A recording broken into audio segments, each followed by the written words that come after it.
నమస్తే. రాష్ట్రంలో కాంగ్రెస్ ప్రభుత్వం మార్పు తీసుకొస్తాము అని చెప్పి పదే పదే ఎన్నికల్లో చెప్పడము, అధికారంలోకి వచ్చి సంవత్సరం పూర్తయిన నేపథ్యంలో ఇవాళ తెలంగాణ తల్లి విగ్రహాన్ని మార్చినటువంటి అంశాన్ని చూస్తూ ఉన్నాం. ఇదే అంశంపైన మనతో మాట్లాడేందుకు ఉద్యమకారులు మోహన్ గాంధీ నాయక్ గారు ఉన్నారు. వారితో మాట్లాడి ఒక్కసారి వారి అభిప్రాయం ఏంది, ఉద్యమంలో వాళ్ళు కూడా ఆ టైంలో కొట్లాడి తెలంగాణ కోసం వారి ప్రత్యేకత కూడా కేసీఆర్ వెంటున్న అంశాన్ని చూసినాం. సో అలాంటి ఉద్యమకారులు ఏదైతే కాంగ్రెస్ ప్రభుత్వం కొత్తగా మార్పు చేసినటువంటి విగ్రహ మార్పుని ఎట్లా చూస్తారనే అంశాలు కూడా చర్చిద్దాం. నమస్తే అన్న, ఎట్లా చూస్తారన్న ఇవాళ కాంగ్రెస్ మార్పుని, ఈ విగ్రహాన్ని, తెలంగాణ తల్లి విగ్రహాన్ని? ముందుగా మిర్రర్ టీవీ మరియు పాత్రికేయ మిత్రులకు మరియు నా బాహ్య తెలంగాణ జాతి ప్రజలందరికీ ధన్యవాదాలు. ఈరోజు నిన్ననే ఈ తెలంగాణ రాష్ట్ర ప్రభుత్వాన్ని ఏలుతున్న కాంగ్రెస్ పార్టీ సీఎం రేవంత్ రెడ్డి గారు తెలంగాణ తల్లి విగ్రహాన్ని ఏదైతే తెలంగాణ రాష్ట్ర ప్రదాత గౌరవనీయ కల్వకుంట్ల చంద్రశేఖరరావు గారు 14 సంవత్సరాలు తెలంగాణ రాష్ట్ర సాధన కొరకు సావు అంచులో పోయి మహాపోరాటం చేసి కేవలం 2 ఎంపీలతోటే భారతదేశంలో ఉండే 554 మంది ఎంపీలను ఒప్పించి మెప్పించి ఎక్కిన గడపను ప్రతిసారి ఎక్కుతూ దిగుతూ, ఎందుకంటే తెలంగాణ రాష్ట్రాన్ని ఏదైతే ప్రత్యేక రాష్ట్రంగా ఏర్పాటు కావద్దని సీమాంధ్ర ప్రాంత ఖండబలం, అండబలం, అర్ధబలాన్ని ఎదిరించి తెలంగాణ రాష్ట్రాన్ని సాధించిన గొప్ప ఘనుడు గౌరవనీయ కల్వకుంట్ల చంద్రశేఖరరావు గారు.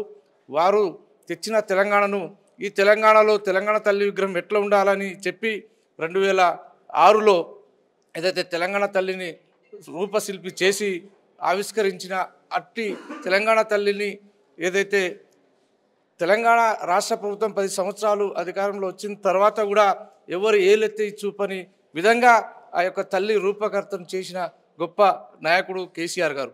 అలాంటి విగ్రహాన్ని ఇవాళ మార్పు కావాలని కోరుకున్న ప్రజలు ఇవాళ విగ్రహాలను మార్పు, సెక్రటరియట్ గేట్ మార్పు, ఇవాళ ప్రజలలో బ్రతుకులలో అప్పుల చావులు, ఆకలి ఆత్మహత్యల మార్పు జరిగిందే తప్ప ఈ ప్రజలలో, తెలంగాణ ప్రజలు ఎలాంటి ఏదైతే అభివృద్ధి పథకాలు చేయని రేవంత్ రెడ్డి, నువ్వు తీసుకొచ్చిన ఏదైతే తెలంగాణ తల్లి విగ్రహం నీ కాంగ్రెస్ పార్టీకి రేపు రాబోయే ఎన్నికల్లో ఒక ప్రచారకర్తగా చేయి గుర్తుకు ఓటేయమని అనే విధంగా ఉంది.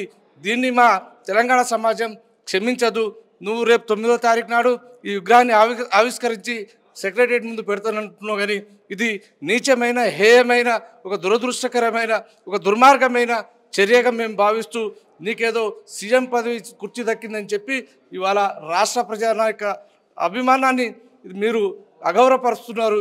ఈ అగౌరవాన్ని మేము తెలంగాణ ప్రాంత నిజమైన నికాసైన ఉద్యమకారులము, తెలంగాణ రాష్ట్ర ప్రజలంతా దీన్ని నీ యొక్క ప్రవర్తనను చీకొడుతున్నారు. రాబోయే రోజుల్లో నీ యొక్క అహంకారానికి సమాధి చేస్తారు ఈ ప్రాంత ప్రజలు. ఇందులో కొత్తగా ఏర్పరిచినటువంటి విగ్రహంలో బతుకమ్మ అని మనం ఎంతో గౌరవంగా చూస్తాం. అలాంటి బతుకమ్మ లేకపోవడం ఎట్లా?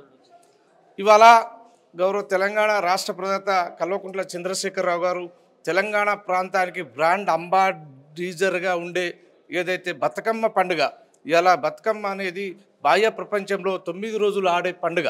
ఎందుకంటే తెలుగు ప్రజలు, తెలంగాణ ప్రజలు 9 రోజులు ఆడే అతి గొప్ప పండుగల్లో ఇది గొప్ప పండుగ.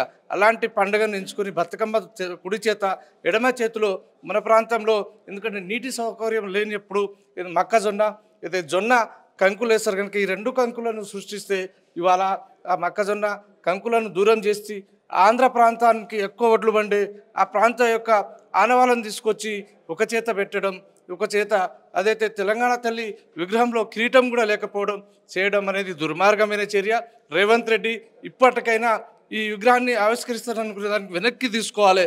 లేని ఎడల ఇవాళ తెలంగాణ మహోద్యమం లేవలసి వస్తుంది. ఇటు విగ్రహాన్ని ఏర్పాటు చేయడంలో రేపు ఏ అలజడి జరిగినా దానికి నువ్వు పూర్తి బాధ్యత వహించవలసి వస్తుందని నేను ఈ రాష్ట్ర ప్రభుత్వానికి, ముఖ్యమంత్రికి, న్యాయస్థానానికి, చట్టానికి నేను ముందుగానే చెప్తున్నా. రేపు జరగడానికి ఏది జరిగినా కూడా పూర్తి బాధ్యత ఈ రాష్ట్ర ముఖ్యమంత్రి యొక్క అహంకారపూరితమైన ఈ నిర్ణయాలను వెనక్కి తీసుకునే విధంగా ఈ న్యాయమా మేలుకో అన్యాయం రాజ్యం వెళ్తున్నది ఈ తెలంగాణ ప్రాంతంలో. అంటే ఇంకో అంశం, మీరు ఒక ఉద్యమకారుడుగా ఇక్కడేమో ప్రభుత్వము తెలంగాణ తల్లి ఒక అమ్మలా కనిపించాలి, దేవతల కాదంటూ కూడా కొన్ని వ్యాఖ్యలు చేశారు. సో ఇప్పుడు కొత్తగా మార్పు చేసినటువంటి విగ్రహంలో మీరు ఎట్లా చేస్తారు? దీన్ని వ్యతిరేకిస్తున్నారా? ఇప్పుడు తెలంగాణ ప్రాంత ప్రజల గుండెల్లో గూడు కట్టుకునే ఉండే విధంగా ఒక అమ్మల దేవత లెక్క ఉండాలి ఈ విగ్రహాలు అనేది. ఎందుకంటే మనం చూస్తున్నాము తెలుగు తల్లి ఏ రకంగా ఉన్నది, భారత మాత ఏ రకంగా ఉన్నది, ఏదైతే కర్ణాటక మాత అక్కడ వాళ్ళు పూజించే విగ్రహాలు ఏ రకంగా ఉన్నాయో దేవత లెక్కనే ఉండాలి. కానీ ఒక సామాన్యురాలు కూలికి పోయే విధంగా కూలీ టైప్లో ఉండొద్దు.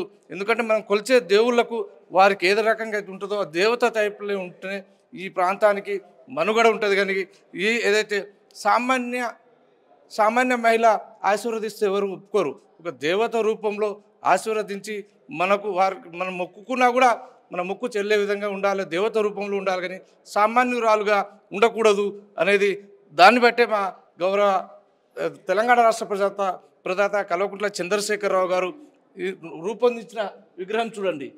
దేవత లెక్క ఉట్టిపడే ఇవాళ ఎవరు సైతం భారతదేశమే కాక ఇతర దేశాల నుంచి వచ్చి తెలంగాణ తల్లి విగ్రహాన్ని దండం పెట్టే విధంగా ఉన్నది తప్ప వారు తీసుకొచ్చిన విగ్రహం ఏదైతుందో కాంగ్రెస్ పార్టీ ప్రచారకర్తగా ఉన్నదాన్ని ఇది కాంగ్రెస్ పార్టీ ప్రభుత్వం ఉండొచ్చు, ఇవాళ ఉంటుంది రేపు పోతుంది, కానీ ప్రచారకర్తగా ఉండొద్దు. ఇలా దేవత లెక్క ఉండే విగ్రహమే మాకు ముద్దు.